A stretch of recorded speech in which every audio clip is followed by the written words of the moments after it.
You know the worst thing when it comes to expectation? A lot of the time, that's on you. Look at the England football team. Every 2 years, fans across the globe convince themselves England are going to do well. And every 2 years, fans are disappointed that their own hopes and dreams weren't realised. And there's nothing wrong with being confident and believing. That's how you should live your life. But it doesn't make it any easier when what you wanted goes away faster than Nathan Jones and the WWE. Remember him? No, you don't, because he vanished into dust. I'm Simon from WhatCulture, and this is 10 hyped WWE feuds that were complete failures. Number 10, LESNAR vs GOLDBERG 1. Now, LESNAR vs GOLDBERG 2 was great. It was my favourite program in quite some time, and kudos to both for making it work. What didn't was when they went around originally. Clashing at WrestleMania 20, what should have been an awesome in the middle of the card match soon became a disaster. Both men were leaving and neither man cared that much, and you could tell leading up to their clash. Felt weaker than a goldfish. It didn't help that fans were aware of this too, voicing their displeasure at the mains and crapping all over it. If it wasn't for Steve Austin as the referee, who everyone just wanted to cheer anyway, it would have been devoid of any plus points. Ending when Lesnar took the jackhammer from Goldberg for the 1-2-3, the nice thing is both guys have returned to kick all the ass and take all the names. Lovely. Number 9, Styles vs Jericho. I liked Styles vs Jericho. It was fine. But therein lies the issue. It was just fine. Falling into that self-expectation we were talking about earlier, on paper Styles vs Jericho should have been better than most dreams we have. While it wasn't bad and the two had decent matches, it never hit that apex any of us were expecting. It was kind of just there, looking at us, like a dog. It was hungry. It did have some moments, such as the ridiculous Y2AJ complete with 1 week of t-shirts, but if you were going to rank what Styles went on to do after this, well, this would rank lower than those. It certainly didn't help that Styles lost at WrestleMania 32 to Jericho either. No one wanted to see that, and while AJ was blasted right back up the next night on Raw by becoming the #1 contender, it does nothing with hindsight to make this feel any better than average at best. Number 8, Angle vs Triple H. Before we go on, hear me out. This feud, in many ways, was great. It's still one I look back fondly on today, and everything involving both Triple H and Angle in 2000 and 2001 were handled expertly well. On top of this, Stephanie McMahon was soon inserted into the mix and a bizarre love triangle kicked off that certainly seemed to suggest that the game's main squeeze had eyes elsewhere. And now the problems. For starters, we never got a payoff to this. Being stopped dead in its tracks one day, Steph just ignored most of what had been hinted at with Kurt and returned to Triple H's side. Furthermore, this strange shifting in direction meant the plot between the two got even more confusing as it had no real foundation.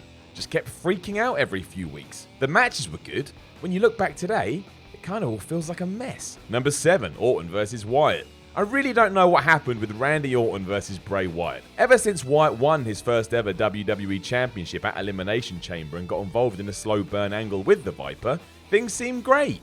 And then the whole thing kicked off properly, and it was awful. Falling far too deeply into the hokey, we saw Orton burn down Wyatt's house, a crucifix stuck in the ground, creepy crawly shadows, and possessed projectors at WrestleMania. All of it went so off the rails it was hard to care, and this got worse when the two had no chemistry in the ring whatsoever. Their match at Mania 33 was not good, and the House of Horrors encounter that followed wasn't exactly a highlight either. It did nothing for either man, and is probably just left in the past now. A huge shame. Number 6, Triple H vs Jericho. Triple H vs Jericho's first feud in 2000, which included an awesome last man standing battle Fully Loaded, was fantastic.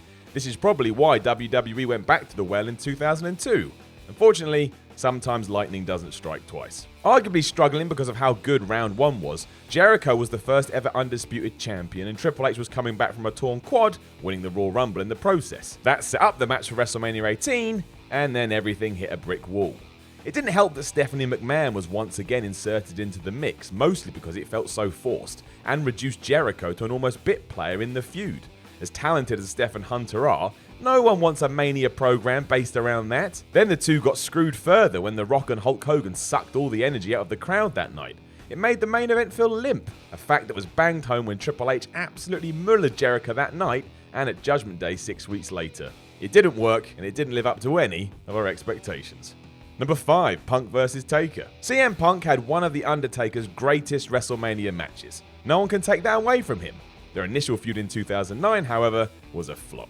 Starting when a returning dead man attacked Punk at SummerSlam, expectations struck once more because booked right, this would be awesome. And that was the issue. It was booked horribly. How, you ask? Well, the end to their submission bout at Breaking Point finished in the same way as the Montreal Screwjob. So even though Punk won, he did so in the most cringe-worthy way possible. This got worse because afterwards, Taker was more concerned with SmackDown GM Teddy Long than he was with Punk. Seriously. Thinking he had an agenda against him, eventually we got to a Hell in a Cell match between Punk and The Undertaker, where the latter wiped the floor with the former. It was made very clear who the star was here, and now we should all just focus on what they did at Mania instead. Number 4, Triple H versus Orton. Sorry Triple H, but that is now 3 times that you've appeared here, and this is nothing against you, well, kind of is, but I think you're great.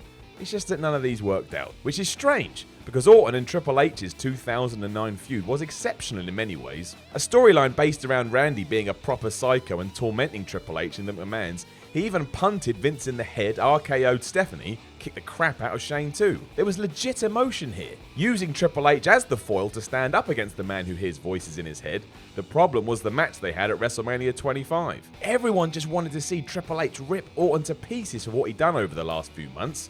So for some reason, WWE included the stipulation that if the game got DQ'd, he would have lost the title. This meant we had to see a standard wrestling match when we all wanted was a brawl. It killed their feud dead, made the build-up pointless, and rendered the decision to turn Orton into this nut job a big waste of time.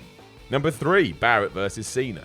For many, the entire Nexus storyline is considered a disappointment considering how it ended, and a big reason for this was the encounter between Wade Barrett and John Cena. If it wasn't bad enough that Cena did just run through the group at SummerSlam, WWE blew a huge chance to cement Wade as a proper main eventer. While he did win against Big Match John at Hell in a Cell 2010, Cena would go on to ruin Barrett's opportunities to win the WWE title as well as literally bury him in chairs at TLC. And that killed any chance of him staying at the top of the card. In many ways, Wade never truly recovered. Number 2, Flair vs Hogan. In 1980s pro wrestling, there was no bigger dream match than Hulk Hogan versus Ric Flair.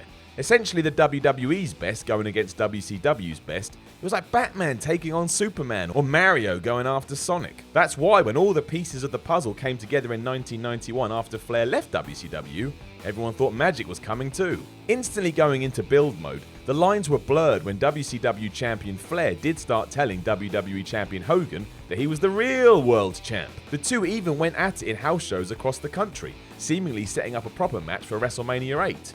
And that's what should have happened, and it should be a moment we all look back on fondly. Instead, it just faded into nothingness. The duo's main rivalry played out on these live events for some reason and was scrapped for TV, which led to Randy Savage vs Flair and Hogan Sid at the Showcase of the Immortals.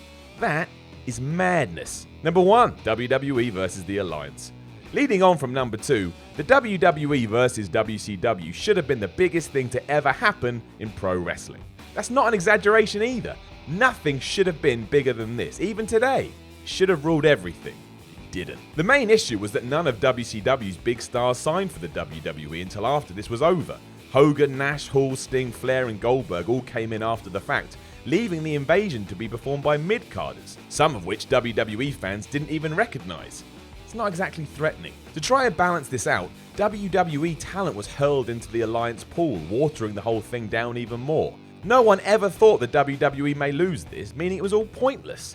What a horrible disappointment.